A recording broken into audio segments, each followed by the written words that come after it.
அரசிகளுக்கும் வணக்கங்கள். இன்று நாம் பேச இருக்கின்ற விடயம் மிக மிக சிக்கலான ஒரு விடயம். அதாவது தமிழ் சமூகத்தின் விடுதலைக்காக பேசி வருகின்ற, செயல்பட்டு வருகின்ற எண்ணற்ற தம்பி தங்கைகள், ஆன்றோர் சான்றோரின் லட்சிய கனவுகள் எல்லாம் உடைக்கும் நோக்கில் தொடர்ச்சியாக செயல்பட்டு வரக்கூடிய சாதி வெறி கொண்ட என் உடன் பிறந்தான்களுக்கும் உறவுகளுக்கும் இந்த காணொளியை நான் சமர்ப்பிக்கின்றேன். 3000 ஆண்டுகால அடிமைகள் நாம். முதலில் நீங்கள் அதை மனதில் வைத்துக் கொள்ள வேண்டும். 3000 ஆண்டுகளுக்கு முன்பு ஆரிய வருகை இந்த நிலத்தில் மிகப்பெரிய மாற்றங்களை விதைத்து போட்டு இன்று வரை நிலை கொண்டு நிற்கிறது. அதை பற்றி உங்களுக்கு எந்த கவலையும் இல்லை. காரணம், ஆரியர்கள் வழிபாடுகளை, ஆரியருடைய வழிபாட்டு முறைகளை நாம் பின்பற்றக்கூடாது என்ற ஒரு நிலைப்பாடு கிட்டத்தட்ட நமது முந்தைய தலைமுறை வரை இருந்தது.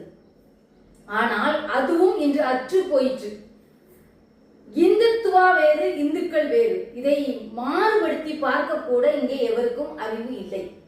இந்து என்ற சமயம் பிரிட்டிஷ்காரன் காலத்தில்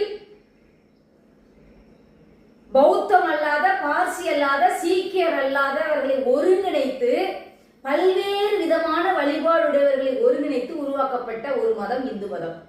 அதிலிருந்து சொற்ப காலங்களுக்கு முன்பு கன்னடர்கள் நாங்கள் லிங்காயத்துகள் என்று தங்களை அறிவித்து வெளியேறிவிட்டார்கள். ஆனால் இஸ்லாம், கிறிஸ்துவம், இந்து, பௌத்தம், ஜைனம், இன்று சாய்பாபா, அதில் பல்வேறு வடிவங்கள், யோகிகள், அதில் பல்வேறு உருவங்கள், இவற்றை எல்லாம் ஏற்றுக்கொண்டு நமக்கென்று ஒரு ஆடை கலாச்சாரம் இருக்கும் போதிலும் வட இந்திய, மேற்கிந்திய கலாச்சாரத்தின், அனைத்து மேற்கத்திய கலாச்சாரத்தின் ஆடைகளையும் எடுத்துக்கொண்ட என் உயிர் அண்ணன் தம்பிகள், என் உயிர் சொந்தங்கள், இங்கே நம்மை பிளவுபடுத்துவதற்காக 5 குடிகளில் தோன்றிய தமிழர்கள் எப்படிப்பா உங்களுக்கு கொஞ்சம் கூட மூளை இல்லையா? இன்று ஒரு தாய் தந்தைக்கு 5 குழந்தைகள் பிறக்கின்றன. அந்த 5 குழந்தைகள் இன்னொரு 1000 ஆண்டுகளுக்கு பின்பு இந்த 5 பேரிலேயா இருக்கும்? சின்ன விஷயம். நான் எப்போது பேசுவது போல, ஒரு தாய் தந்தைக்கு 5 குழந்தைகள் பிறக்கின்றன, 5 பேர் இருக்குது. அவங்களுக்கு நாட்கள் செல்ல செல்ல, ஆண்டுகள் கல்வி, அவர்கள் குழந்தை பெற்றுக் கொள்கிறார்கள். அவர்கள் பேர பிள்ளைகள், பூட்டன்கள், பரம்பரைகள் எல்லாம் தோன்றும் போது அவர்களுக்கான பெயர்கள் எப்படி மாறி போகிறதோ அதே போல 5 திணை குடிகள், 4 திணை குடிகள் தான் முதலில். இந்த 4 திணை குடிகளில் உருவான தமிழ் சமூகம் இன்னைக்கு நிறைய பேசுறோம். ஆனா இயற்கையின் அடிப்படையில் நாகரிகங்கள் உருவான இடம் மலை. மலையும் மலை சார்ந்த இடமும் நாகரிகத்தின் தொட்டில். குறிஞ்சி நிலத்தில் உருவான நாகரிகம், குறிஞ்சி நிலத்தின் தலைவனாய் இன்று நாம் பார்க்கின்ற தமிழ்நிலத்தின் முதல் இறைவன், தமிழ்நிலத்தின் மூத்த இறைவன் முருகன், தமிழ்நிலத்தின் மூத்த மன்னன் முருகன். அந்த குறிஞ்சி நிலத்திலிருந்து புறப்பட்ட வரலாற்று, நம்முடைய வரலாறு, நம்முடைய நாகரிக பண்பாடு முல்லை, மருதம், நெய்தல் தொட்டு 4 நிலங்களிலும் பரவி வாழ்ந்தது. ஏன் 4 நிலையும் ஒரே சாதிக்காரன் தான் வாழ்ந்துருப்பானா? ஆமா, முதலில் மனிதன் தோன்றி நாகரிகம் உருவான குறிஞ்சி நிலத்தில் வாழ்ந்த வேண்டிய வழித்தோன்றல்களாக தான் அவனுடைய வழிப்பயணத்தில் உருவானது இந்த 4 திணைகளும். காலப்போக்கில் இந்த 4 திணைகளும் நாகரிகம் அடைந்து, பண்பாடு அடைந்து, கட்டமைப்பு உருவாகி இவர்கள் வாழும் காலத்தில் சரியது தவறு என்று பகுக்கப்பட்ட பின்பு அங்கே தவறு செய்தவன் அந்த நிலத்தில் அவன் வாழவே கூடாது என்று குறிஞ்சியும் முல்லையும் பிரிந்து உருவான பாலை நிலத்திற்கு எத்தனை முறை பேச கடத்தப்பட்டு அங்கேயும் அவன் தன் மரபணுவின் காரணமாக ஒரு நாகரிகத்தை உருவாக்குகிறான். அங்கே ஒரு முதலா பறந்தா பாருங்க, அந்த உலகத்தின் முதலில் தோன்றியவள் அந்த ஆதியின் கொற்றவையை அவன் எடுத்து, எல்லோரும் விட்ட கொற்றவையை அவன் எடுத்து வழிபட தோங்குகிறான். அங்கு ஒரு நாகரிகம் உருவாகிறது. அதன்படி தமிழர்களுக்கு 5 திணை தான் நாகரிகம், 5 திணை குடி தமிழர்கள் தான். இந்த மாதிரி ஒரு புரிதல் கூட இல்லாமல் வட இந்தியனை சொந்தக்காரங்கிற, தென்னிந்தியனை சொந்தக்காரங்கிற, நீ கனடாவில பொண்ணு கட்டுற, நார்வேல பொண்ணு கட்டுற, அங்கெல்லாம் வராத உங்கள் சாதி தமிழ் சமூகத்தின் உன் ஜாதி உனக்கு பெருசு, உன் ஜாதியை நீ கொண்டாடுற. நீ கொண்டாடும் சாதி பற்றி இன்னொரு சாதிக்காரனுக்கு அழுத்தத்தை கொடுக்கிறது என்றால் அதை நீ குறைத்துக் கொள்ளணுமா வேண்டாமா? சொக்கார வீட்டுல தீபிடிச்சு எறிஞ்சா காலை கட்டிட்டு அந்த கதையால நீங்க அவ்வளவு வேலை பார்க்கீங்க. நான் பார்க்கிறேன் இவ்வளவு சிக்கல்களோட தமிழ் சமூகம் கடந்து வருது. கடைசியாக நம்மை இங்கே ஆண்டேதான். உண்மையில நம்ம ஆண்ட பரம்பரை ஒரு காலத்துல அடிமைகளாக நம்மளை வைத்தது இந்த விஜயகரத்தின் நாய்கள் தான். இன்னைக்கும் மருவி திராவிடம் என்ற பெயரில் நமக்குள்ள ஊடுருவி நிற்கிற அவன் காலப்புற நீங்க கல்வி குடிக்கீங்க. அவ்வளவு சாதிக்காரனும் ஏதோ வரையில ஆளும் கட்சியில் அவன் வர உடனே நீங்க அவன் வீட்டுல படுத்து கிடக்கு. உங்களுக்கு சாதி தெரியலையா? அப்படி பச்சையாக உடச்சு பேசணும் உங்களுக்கு. அப்போ விஜயநகரத்தின் ஆட்சி பிரிட்டிஷ்காரனுடைய ஆட்சிக்கு பின்பு அடித்தொழிக்கப்படுது. பிரிட்டிஷ்காரனுக்கும் விஜயநகரத்துக்கும் நடக்கிற போர்ல தொடங்கினவங்களா உங்களுக்கு இன்னைக்கு விடுதலை போராளிகள். அப்போ உண்மையாகவே விஜயநகரத்தை எதிர்கொண்டவங்க வரலாற்றை எவனா தேடிக்கீங்களான்னா கிடையாது. உண்மையாகவே கடைசியாக நாம் அடிமைப்பட்டு கிடந்த அந்த விஜயநகரத்துக்கு எதிராக போர் புரிந்த நம்முடைய தாத்தன்களை பற்றி பேச உங்களுக்கு நாக்கு கிடையாது. இல்ல ஆண்ட பரம்பரை அவ்வளவு பேசுறீங்க. ஒரு கோயில்ல தேர் இழுக்க விடுறீங்களா? அங்க ஒரு சாதி சண்டை. இப்ப பாரு எல்லாத்தையும் விட்டு ஒரே சாதி சண்டை, சாதி கொலை தென் தமிழ்நாடு சாதி, தமிழ்நாடு சாதி. ஏன் இந்த நாம் தமிழர் கட்சியில இருந்து ஒரு அக்கா வெளியே போய் இன்னைக்கு எல்லாரும் கொண்டாடுற மாதிரி பேட்டி கொடுத்தாங்களே, இதே வீட்டில் இதே இடத்தில் வச்சு என்கிட்ட சொன்னது, அக்கா நீங்க பாண்டியர்கள்னு பெருமைப்படாதுங்க, நாங்க பாண்டியர்களை கேவலமா நினைக்கிறோம். காரணம் நான் சோழத்தின் சொன்னாலே. அப்படிப்பட்ட ஒரு அருவருப்பு தக்க வார்த்தைகள்லாம் தமிழ் சமூகம் பேசுது. இன்னைக்கு நீங்க ஆய்வு ஆனாலுக்கு பாண்டியர் தேடல், சேரர் தேடல், சோழர் தேடல், தமிழர் தேடலே இங்க இல்லை. அதெல்லாம் நீங்க இதையே நாங்கள் நிறைய பேச வேண்டியது. ஒவ்வொருத்தருக்கும் தனியா பதில் போடுவேன். ஒவ்வொரு தேடல்களுக்கும் நான் தனியா பதில் போடுவேன். அதை நீங்க பார்க்கணும். நீங்க என்ன வேணா பண்ணு. காருக்கு பூ நீ எல்லாம் வளர்த்து தூக்கிட்டு வா, நீ அறுவாள் தூக்கிட்டு திரும்ப நானும் அறுவாள் தூக்கிட்டு அதை மாற்றுக்கிறது இல்ல. ஆனா இப்படி தமிழ் சமூகத்தின் சிக்கல்களுக்கும் உடைப்புக்கும் காரணமான நான் அடிமையா இருக்கேன், எனக்கு இந்த நிலை வேணும் நீ நினைக்காம, அந்த விடுதலைக்கு பேசுறவங்களுக்கு ஒழுங்கா பேசாம, விடுதலைக்கு பேசுற எவனாவது ரெண்டு பேர் நான் ஓப்பனா சொல்றேன். அண்ணன் திரு வேலூருக்கு, அண்ணன் சீமா, நீங்க என்னைக்கா ஒழுங்கா பேசிருக்கீங்களா? இந்த சமூகத்தை ஒருங்கிணைக்கிற வேலை என்னைக்கா நீங்க செஞ்சிருக்கீங்களா? தமிழ்குடி குடி ஒன்று கூடல்னு ஒரு குழு எழுந்து வருது தமிழ் குடிகளை ஒருங்கிணைக்க. அன்னைக்கு நீங்க எல்லாம் நக்கல் பண்ணிட்டு உட்காந்துக்கிட்டு இன்னைக்கு சாதிவாரி கணக்கு பண்ணி பேசுறீங்க உங்க அரசியல் தேவைக்காக, உங்களுடைய ஓட்டு வங்கிக்காக. அப்போ இன்னைக்கு சிக்கல் என்ன நடக்குன்னா, காமராஜர் பேரில் ஒரு படம் வந்துச்சு.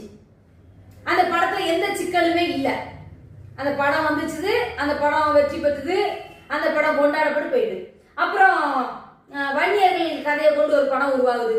சந்தன கடத்தல் வீரப்பன் என்று சொல்லக்கூடிய எங்கள் ஆளுமை, அதாவது காவேரியின் புதல்வனவன், காவேரியை இந்த நிலத்தில் தவளவிட்ட எங்கள் பெரும் வீரன், மாவீரன், எல்லா பேரும் தான் களவாங்க.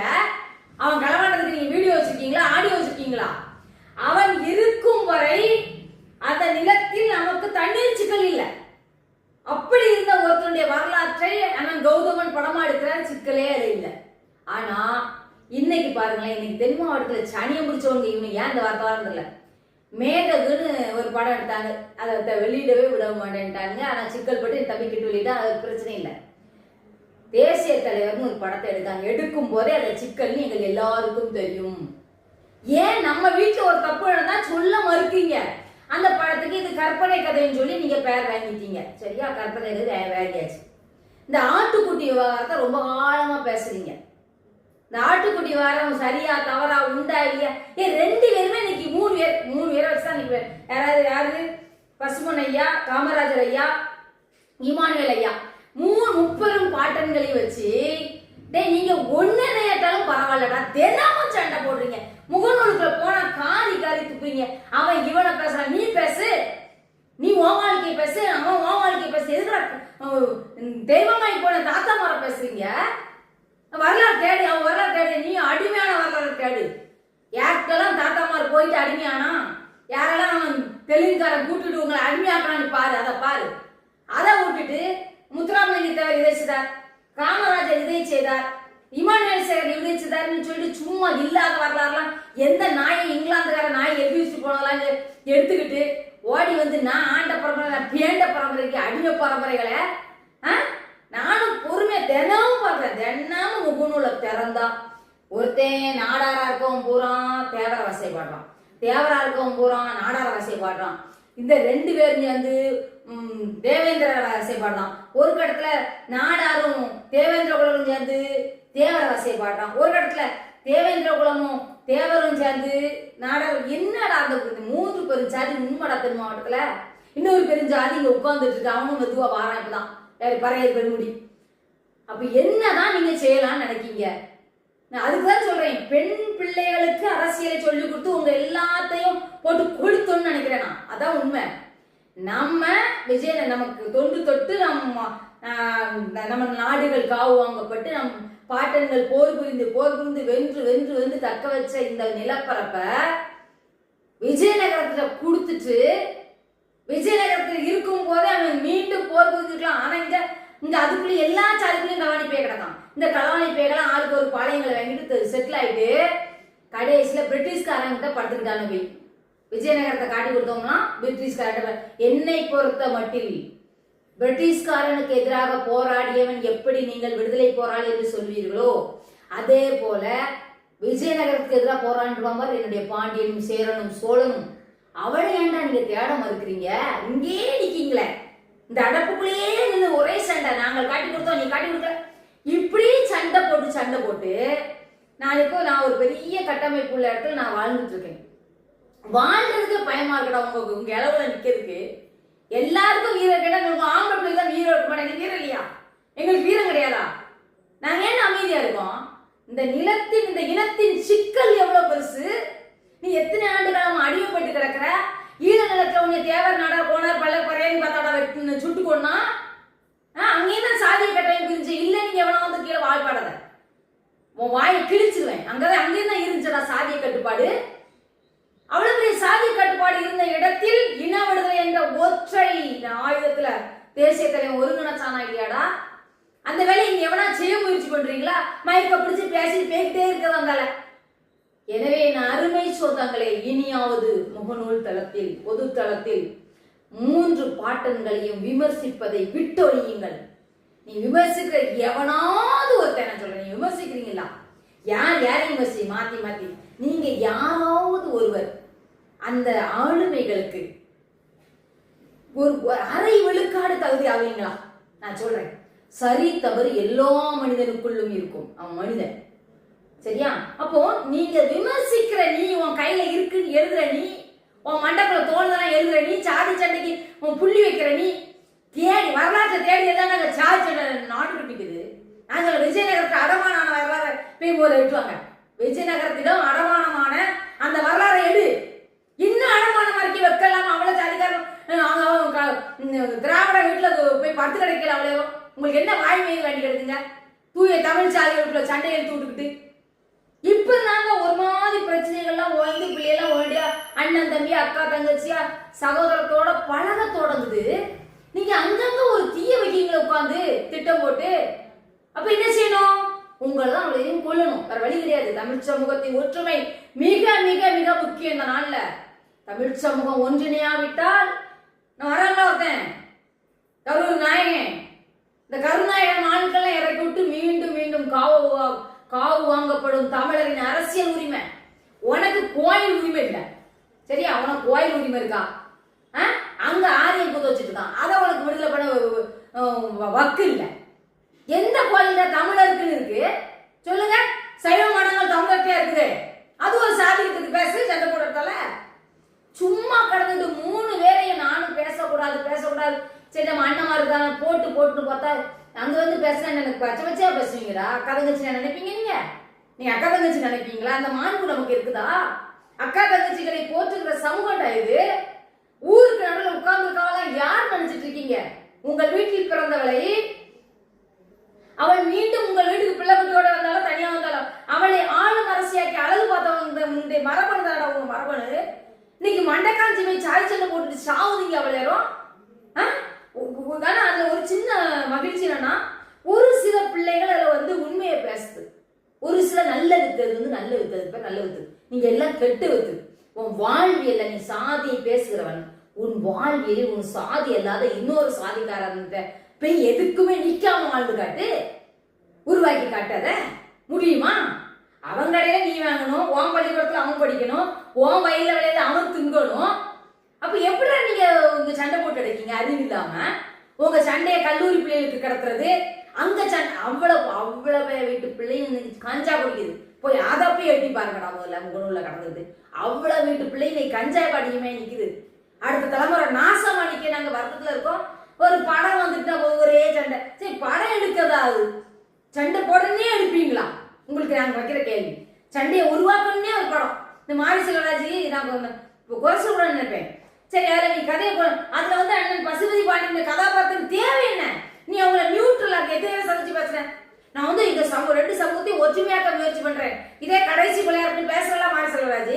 நீ எத்தனை பேரை சந்திச்சு பேசுன? கணேசன் கையில வச்சுக்கிட்டு நீ தேவேந்திர சந்தன பிரியாவையோ ஜான் பாண்டியன் இப்படி பெரியார் கிளாஸ் கையில வச்சுட்டு நீ பேசுனியா? கிராமங்கள் தோறு போய் முயற்சி பண்ணியா? நீ சும்மா காசு பார்க்கறதுக்குலாம் அதை இங்க முகநூல்ல கடந்துக்கிட்டு சும்மா நீ பெரிய கிழிச்சவன் காட்டுறதுக்குலாம் இங்க பேச சண்டை போட்டலையாத சொல்லிட்டேன். கணக்கு எடுத்துட்டு தான் போங்கலாம். சின்ன பிள்ளைய சரியா வளர்த்துடலான்னு பார்த்தா அங்கேயும் கொண்டு வேட்டு வைக்கிறது, வெடிய வைக்கிறது. போ நேர போய் விஜயநகரத்துல நாங்கள் எப்படி அடிமை ஆனோம்? இதான் இன்னைக்கு விஜயநகரத்திடம் தமிழர்கள் அடிமை ஆனது எப்படி? இன்று வரை உடைக்கப்படாத அடிமை விலங்கு தொடர்வது ஏன்? உங்களுடைய ஈனத்தனமான சாதி சண்டையால, சாதி பிளவால அப்படிங்கிறத மட்டும் கண்டுபிடிச்சிட்டு வந்து கூத்து வச்சு இருந்துச்சு. அந்த முகநூலே படத்துல இருந்து வேலை கிடையாது. இந்த சண்டையை போடுங்க. வேற இது ரொம்ப நாள் பேச நினைச்சேன். இது பேசியே ஆகணும், வேற வழியே கிடையாது. இன்னைக்கு பேசுறேன். எனது அருமை சொந்தங்களே, என்னுடைய பெற்றோரே, நான் எப்போ என் பெரியப்பா சித்தப்பீடு சொல்றேன்டா. உண்மைடா, நம்ம ஐந்தினை கூடிடா, நம்ம பெரியப்பா சித்தப்பீடுதான்டா. என்னடா ஒரு சாதிக்கு ஒரு ஏதோன்னு பேசுறீங்க? ரொம்ப கேவலத்தனமா கீழ்த்தனமா இருக்கு உங்களுடைய பேச்சுக்கள். ஒருத்தர் போட்டி போட்டு முன்னேறு. அவன் முன்னேறான், நம்ம முன்னேறு. அதுக்காக நம்ம இடத்த நம்ம வீட்டை காணலடா, நம்ம குடியிருந்த வீட்டை இன்னைக்கு தெலுங்குகிட்ட அடமான இருக்குட்டு அதை விடுவிக்க வழி தேட சொன்னா அவ்வளவு நீங்க சண்டை போட்டு வீட்டை பிச்சு கிடைக்கீங்க. எனக்கு இந்த முக்கு, எனக்கு இந்த மூளை, எனக்கு இந்த கதவு, எனக்கு சன்னல், எனக்கு இந்த உத்தரன்னு சொல்லி வெட்டி பழந்து கூறு கொடுத்தீங்க. என்ன என் அருமை தமிழ் சொந்தங்களை இவர்களிடம் எச்சரிக்கையாயிருங்கள். தமிழர் ஒன்று கூடாமல் இந்த நிலத்தில் தமிழர் தேசியம் உருவாகாது. அரும்பாடுபட்டு நாங்க வேலை செய்யறோம். அதை காவோம். உங்க வேலையை எங்க சாதி சட்டில கொண்டு போடாதீங்க. சாதி அடையாளம் மிக மிக முக்கியம்தான். அது ஆனால் உன் பெருமை கிடையாது. உன் பெருமை நீ சாதித்ததுதான் உன் பெருமை. தாத்தா மூட்டன் சாதித்ததுலாம் நீ பட்டயம் கேட்க கூடாது. நீ சாதிக்கணும். 40ஆம் ஆண்டில் 40 நாடுகளை வென்ற ராஜராஜ சோழன் சதய விழா கொண்டாடினா என்ன இருக்கவனுக்குலாம் பிறந்தநாள் விழா கொண்டாடுறீங்க? என்னடா சாதிச்சீங்க? என்னதடா சாதிச்சீங்க? உதயநிதி ஸ்டாலின் ராஜராஜ சோழன் கொண்டாட தூக்கு எத்தனை செத்தீங்களே? அவனாது நீதாண்டா எழுதிருக்க. உங்க கைதாண்ட உதயநிதி ஸ்டாலின் வர ராஜராஜ சோழன் எழுதுற வெட்கமே இல்லாம எழுதுற. அறிவு கட்டணமா எழுதிங்க. அவ்வளவு பேருமே சும்மா பொட்ட பிள்ளைய எப்போ வரைக்கும் நீங்க நினைக்கிற மாதிரி வேலைக்கு போயிட்டு உங்களுக்கு சமைச்சு வச்சுக்கிட்டு உங்களை மீது ஒரு சின்ன சின்ன சேட்டை பண்ணத்தான் செய்யறா, பண்ணிக்கிட்டு இருக்கால. அது வரைக்கும் உங்க ஆட்டம் தொடரும். என்னைக்கு அறிவு சார்ந்து வரலாறு தெரிந்து அடிமைகள் என்பதை உணர்ந்து அரசியல் கூட்டம் எழும்பி வருதோ அன்னைக்கு முதல்ல விளக்குமாறு உங்களுக்கு தான் விழும். கிளையிலேயே முள்ளி விடலாம், இதை எரிந்து விடலாம் எல்லாம் நீங்க நினைக்காதீங்க. அதுதான் வாய்ப்பே கிடையாது. ஒற்றை குயிலி 1000 குயிலிகளை உருவாக்காம சாகவே மாட்டேன்டா. நான் செத்தாலும் அந்த அலை இந்த நிலத்தில் எழும்போம். அதுக்கான வேலை திட்டத்தோட நடந்துட்டு இருக்கேன். சும்மா முகநூல சும்மா ஏதோ போட்டுருக்க நீ நினைச்சிட்டு இருக்கியா? நெஞ்சில் ஏந்தி இருப்பது தேசிய தலைவனை, எண்ணத்தில் நீக்கமர இருப்பவள் என் செம்போலம். இங்கிருந்து கொரியாவை வேண செம்போலம். நீ உங்களால் மறைக்கப்பட்ட பேரரசிகள் எல்லாம் தூக்கி சுமந்து வரோம். சும்மா வரல, சும்மா வரோம் நினைக்காத. உன் சாதி சண்டையை முதல்ல விடு. அதுக்கப்புறம் நீ தெளிவ. அது வரைக்கும் நீ தெளிய மாட்டோம். உன் புத்திக்குள்ள வச்சுதான் பி சாதி சண்டை பிரிப்பிய. அதை கழுவு முதல்ல. சும்மா நீ தமிழன் என்று உனக்கு பெயர். உன் மூதாதை தமிழ் என்னும் மரம். அந்த மரத்தில் 5 கிளைகள், 5 இணை குடிகள். அந்த குடிகளில் தோன்றிய 270க்கு மேற்பட்ட சாதிகள் நீ. ஆனா உன் வேர் எது? தமிழ். அந்த வேர்ல நீ தண்ணி ஊத்திக்கிட்டு இருக்கங்கிறத மட்டும் புரிஞ்சுக்கிட்டு எனது அருமை சொந்தங்களே, இன விடுதலை களத்தில் சரியாக நின்றால் மட்டுமே வெல்ல முடியும். சும்மா பேச்சுக்கெல்லாம் இங்க வாக்கரசியல வெல்லவே முடியாது. தீர்க்கமா சொல்றேன். அந்த சரியான பாதையை தீர்மானித்து நாங்கள் ஓட துவங்கிட்டோம். உன் ஜாதி சண்டையை ஒழிச்சு வச்சுக்கிட்டு என்னதான் இவ பேசுறா, எதுக்கு சத்தம் போடுறான்னு நினைச்சு உன் வரலாற்றை புரட்டி பார்த்து நீ உண்மையிலேயே மானத்திற்கும் வீரத்திற்கும் பெயர் போன தமிழ் சமூகத்தின் மரபணுவில் பிறந்து உண்மையாதான் ஜாதி சண்டையை விட்டுட்டு நம்முடைய தமிழர் விடுதலை களத்துக்கு வேலை செய்யுங்களா. அது கூட ஒரு அமைப்பு வச்சுக்காரு, ராஜ்குமார் வச்சுக்காரு. வேண்டாப்பா, தமிழர் தேசிய விடுதலைக்கு நீங்க வேலை செய்வாங்கன்னு சொல்லி உங்களை அன்போடெல்லாம் கூப்பிடலே, உங்களை அதிகாரமா தான் கூப்பிட்டேன். நான் உங்கள் உதிரத்தில் உங்களோடு பிறந்தவள், நானும் பக்கத்து வீட்டுக்காரன் பிறகு நான் தமிழனின் வித்து, ஆதி தமிழ் கொச்சவையின் பிள்ளை. இப்படித்தான் பேசுறேன். உங்களுக்கு இனிமே இருக்குது. ஆனா உங்களுக்கு தான் ஜாதி சண்டை போடுறவன், நம்ம இல்லாத மதத்துக்கு சண்டை போடுறவன், இல்லாத மதம் தான் உண்மை. நாம் இயற்கை வழிபாடுடையவர்கள். இல்லாம எவனா செத்து அப்பனை கும்பிடுதீங்களா, தாத்தனை கும்பிடுதீங்களா? போடுகிறவர்களெல்லாம் இது ஒரு பதிலாக இருக்கிறது. இந்த தளத்துல இதை பேசக்கூடாதுன்னு நினைச்சேன். ஆனா பேச வேண்டிய கட்டாயம் தானே. எனக்கு இந்த ஒரு ஆயுதம் தான் இருக்குது. உங்களுக்கு ஒரு ஆயுதத்தை தயார் பண்ணிட்டு இருக்கேன். அதுல வாரேன் உங்கள்கிட்ட பேசுறதுக்கு சொல்லி விடைபெறுகிறேன்.